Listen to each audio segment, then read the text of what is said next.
بصوا انا قومتهم عشان اخد شاور من الجزء اللي جوه ده.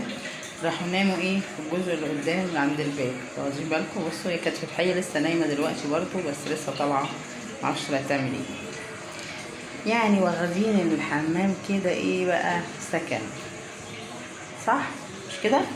هو الحمام السكن. الصراحه ما اقدرش اطلعكم يا حبايبي، الجو حر بطريقه يعني احنا بننتظر ان الشمس تمشي علشان الجو يرطب شويه، لكن برضو هو مفيش نسمة هوا. حتى اتحرك الشجر اللي قدام البيت.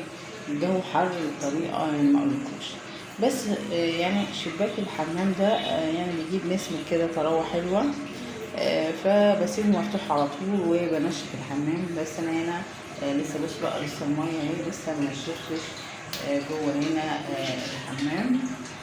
قلت انشفهم برضو، بس ما نشفوش قوي عشان هما بيحبوا الرطوبة شوية برضو. يطلعوا على قلبهم يعني. معرفش الحية طلعت تعمل ايه ولا تيجي تاني، ده مسكنها الحمام ده، يعني كائنات ساكنة الحمام. تقول لا مش هنقوم، يعني اقوم من هنا يجوا هنا، اقوم من هنا يجوا هنا، مش كده؟ يلا حبيبي معلش، فترة كده وتعدي علينا الحرارة دي. سلام يا حبايبي.